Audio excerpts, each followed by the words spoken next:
তুমি যদি ANM GNM 2026 exam দিতে চাও এবং তোমার এক্সাম যদি 14 জুন হয়ে থাকে, তবে এই কিছু মিস্টেক তোমার জীবনের এই বছরের এক্সামটাকে একেবারে নষ্ট করতে পারে। কিছু ভুল স্টুডেন্ট করে থাকে এই সময়তে, এবং অ্যাজ এ টিচার আমার দায়িত্ব তোমাদেরকে ভালোভাবে গাইড করা। তার মধ্যে কোন কোন ভুলগুলো এখন স্টুডেন্ট করছে বা করতে পারে সেগুলোকে আমরা কিন্তু পয়েন্ট আউট করব, এবং এই ভুলগুলো যদি তুমি না করো, দেখবে তোমার এই বছর সিলেকশন কিন্তু 100% হবে এবং ভালো একটা র্যাঙ্কও করবে। এখন তোমার টাইম হচ্ছে খুবই কম। এখন দেখো, আজকে যদি দেখতে যাই আমরা 3 তারিখ বা 4 তারিখ হচ্ছে জুন মাসের, 14 তারিখে তোমাদের পরীক্ষা হবে, ম্যাক্সিমাম 10 দিন রয়েছে। আমরা দেখতে পাই ইউটিউবে বিভিন্ন রকমের ক্লাস চলে, যেখানে একদম ম্যারাথন ক্লাস, 4 ঘন্টা 5 ঘন্টা 6 ঘন্টা ক্লাস এরকম রানিং চলছে, মানে পুরো সেশন কমপ্লিট। ঠিক আছে, আমার তো মনে হয় এইভাবে 6 ঘন্টা বসে কমপ্লিট করা বেকার। রাইট নাও যদি কেউ মনে করে যে স্যার আমি কোনোদিন কিছু পড়িনি, এই 10 দিনের মধ্যে পড়ে কি আমি এনএম জিএনএম ক্র্যাক করতে পারবো, আমি 100% দিচ্ছি না, পসিবল না। তুক্কা লাগালেও হবে না, পসিবল হবে না।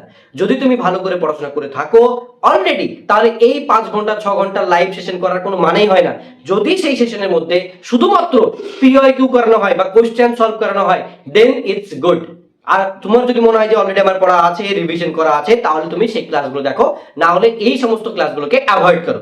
হতে পারে যদি আমরাই যদি পড়িয়ে থাকি, তাও কিন্তু অ্যাভয়েড করবে, কারণ আমরা এতক্ষণ ক্লাস আমরা করাই না, আমরা জানি। আমি 1 ঘন্টা ম্যাক্সিমাম 1.5 ঘন্টা মতো পড়াতে পারি, তার বেশি পড়াতে পারবো না। ঠিক আছে, আর অতটা সময় নষ্ট করার মতো তোমাদের কাছে সময় নেই। তোমরা এই ভুলটা কেউ করবে না। যদি তোমরা এরকম দেখো যে ক্লাস করছো এবং ওই ক্লাসটা করার পরে তুমি অন্য কিছুতে পড়তে গিয়ে আবার মনোযোগ দিতে পারবে না, তোমার টাইমটা পুরো দিনটা নষ্ট হয়ে যাবে। এখন কি করবে? দ্বিতীয়ত প্রবলেম যেটা স্টুডেন্ট করছে, এখন শুধুমাত্র কোনো জায়গা থেকে মক টেস্ট প্র্যাকটিস করছে বা বই থেকে কোশ্চেন প্র্যাকটিস করছে না। এই টাইমটা কোশ্চেন প্র্যাকটিস বা মক টেস্টের কিন্তু বিলকুল না। হতে পারে তোমরা যদি চাও ম্যাক্সিমাম 10 তারিখ পর্যন্ত মক টেস্ট দিতে পারো, 10 তারিখ থেকে 13 তারিখ পর্যন্ত মক টেস্ট পুরো বন্ধ, একদম টোটালি বন্ধ 100%। ঠিক আছে, কোনো মতেই মক টেস্টে হাত দেওয়া যাবে না। যদি মক টেস্ট নাম্বার কম আসে, তোমাদের কনফিডেন্স লেভেল এইভাবে নিচে দিয়ে চলে যাবে। ঠিক আছে, তো এটা করা যাবে না। তৃতীয়ত জিনিস, এখন বেশিরভাগ যা তোমরা অলরেডি পড়েছো সেগুলোকে রিভিশন করতে হবে। Revision is the most important things for any kind of entrance examination. তো তোমাকে রিভিশনের দিকে ফোকাস করতে হবে। তুমি যদি বায়োলজির কথা বলি, যেটা তুমি পড়েছো 11-12 বলো, 9-10 বলো, যাই বলো না কেন, ঠিক আছে, ভৌত বিজ্ঞান বলো, ম্যাথ বলো, তোমার জিকে বলো, যা পড়েছো অলরেডি সেইগুলোকে রিভিশন করো। তুমি যদি একটা ইউটিউবের ক্লাস দেখে নাও, তুমি ক্লাসে কোন থেকে কোয়েশ্চেনগুলো কতগুলো মনে রাখতে পারবে? পারবে না। তুমি যেটা পড়েছো জিকের জন্য, সেই জিকে গুলোকে রিভিশন করো, তোমার জন্য ভালো হবে। এটা আমি তোমাকে সাজেস্ট করছি। ঠিক আছে, তো এই ভুলগুলো তোমরা কিন্তু করবে না। এখন ওইভাবে সময় নষ্ট করবে না। শুধুমাত্র এখন কি করবে? বইটাকে রিভিশন করো, যেগুলো অলরেডি পড়েছো, তোমার কাছে রিসোর্সেস রয়েছে, মানে কম রিসোর্সেস বেশি রিভিশন, তবেই হবে ফাইনালি কিন্তু সাকসেস। ঠিক আছে, যারা ভাবছো যে স্যার আমি অলরেডি অনেকগুলো ম্যাথ পড়িনি, এখন আমি দেখতে পাচ্ছি কোনো চ্যানেলে ম্যাথ পড়াচ্ছে ধরে ধরে, আমি শিখতে পারছি, তাহলে শেখো। যদি মনে হয় যে না স্যার চাপ লাগছে, তাহলে ছেড়ে দাও, যা শেখনি এই 10 দিনের মধ্যে 5 দিনের মধ্যে হবে না, মুশকিল হবে। ঠিক আছে, এখন একটা কাজ করো, যেগুলো তুমি পড়েছিলে সেগুলোকে বেশি পড়ো। যদি একেবারে না পড়ো তাহলে সিলেকশন হওয়া খুবই মুশকিল। আর একটা কথা বলেছিলাম আমি, ভৌত বিজ্ঞান এবং ম্যাথের জন্য আমরা কিছু ক্লাস নিয়েছিলাম, 3টে করে ক্লাস নিয়েছিলাম, টোটালে 6টা ক্লাস। তার মধ্যে আমরা টোটালি বলেছি কোথা থেকে কি এমন প্রশ্ন আসবে, সেইগুলো যদি চাও তোমরা দেখতে পারো, লাইভ ক্লাসের মধ্যে রয়েছে। আর একটা কথা বলি, অতি সংক্ষিপ্ত উত্তরধর্মী ম্যাথের যে প্রশ্নগুলো রয়েছে প্রত্যেকটা চ্যাপ্টারে, সেগুলো যদি করো ম্যাথের জন্য অলমোস্ট সাফিসিয়েন্ট, অতটা করলেই হবে, আর বেশি দরকার নেই।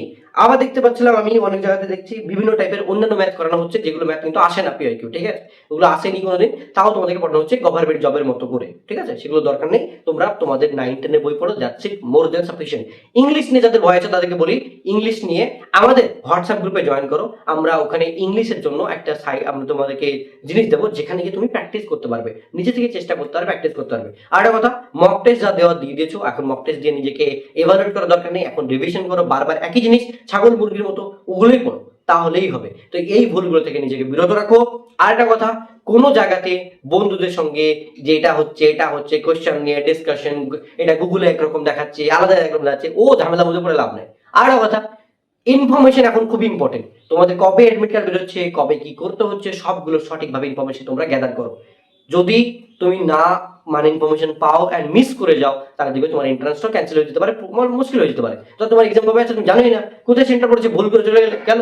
তাই কারোর সঙ্গে কথা না বলে ডাইরেক্টলি তুমি ডকুমেন্ট চেক করো, ডকুমেন্টগুলোকে ভালোভাবে রাখো, যাতে তোমার কোনো সমস্যা না হয়। এইগুলো তোমাকে কিন্তু দেওয়ার কথা বলে দিলাম। আর একটা কথা বলি, টাইম মতো পড়াশোনা করো। আর যদি তোমরা মক টেস্ট এখনো দাও তাহলে একেবারে আনকমফোর্টেবল সিচুয়েশনে মক টেস্ট দাও। হতে পারে বাড়িতে ফ্যান বন্ধ করে পাঙ্খা, যেমন আমি যখন ভিডিও বানাচ্ছি, ঠিক আছে, এবার আমি ঘেমে যাচ্ছি, তোমরা দেখে বুঝতে পারছো আমার চুলগুলো ভিজে গেছে লিটারালি, এবং সাইড থেকে এভাবে ঘাম বেরোচ্ছে, ঠিক আছে। দেখো এইভাবে চুলগুলো ভিজে যাচ্ছে না, এগুলো কেন হচ্ছে? এগুলো ঘামের জন্য, রাইট? তো আমি বসে ভিডিও বানাচ্ছি, যখন মাইক মানে চালাই, ধরো ফ্যান চালাই, তাহলে কি শব্দ হবে, প্রবলেম হবে, তাই না? তো অ্যাকচুয়ালি তোমরা নিজেকে, হতে পারে ধরো তুমি এক্সামে গেলে কোন একটা জায়গাতে ফ্যানটা বন্ধ খারাপ হয়ে আছে, তুমি ওখানেই পড়েছো, তাহলে তোমার কি গরম লাগবে, তাই না? তুমি এক্সামটা ভালো দিতে পারবে না।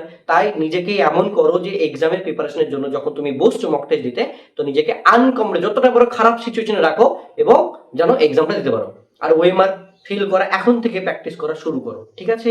আর একটা কথা বলি আমি, বিশাল ইম্পর্টেন্ট, তোমরা যতটা পারবে হালকা পাতলা কাপড় পরে মানে তোমরা মক টেস্ট গুলো দাও, যাতে এক্সামও যেন সেই ড্রেস পরে যাও। মানে মেন্টালিটি যেমন থাকে যে তুমি মক টেস্ট মানে তোমার ডিরেক্টলি এক্সামে যেমন হবে, তেমনই এখন থেকে ব্রেনকে বোঝাও যে না আমি এক্সাম দিচ্ছি, এটাই হবে ফাইনাল এক্সাম, ঠিক আছে?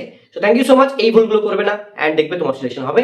Wish you all the best. And কারা কোথা থেকে দেখছো বলবে, আর এবিসি সেন্টার তোমাদেরকে কতটা হেল্প করেছে এই জার্নিতে 2026-এ সেটা বলবে। আর তোমাদের সিলেকশন পরে অবশ্যই একটা কমেন্টে জানাবে যে স্যার আমার সিলেকশন হয়ে গেছে। Thank you so much ABC centre. Okay, all the best, Babai টিকেটা, লাভ ইউ অল বাচ্চা party, pookie party, and take care, no চাপ, বিন্দাস বস, অল দ্য বেস্ট।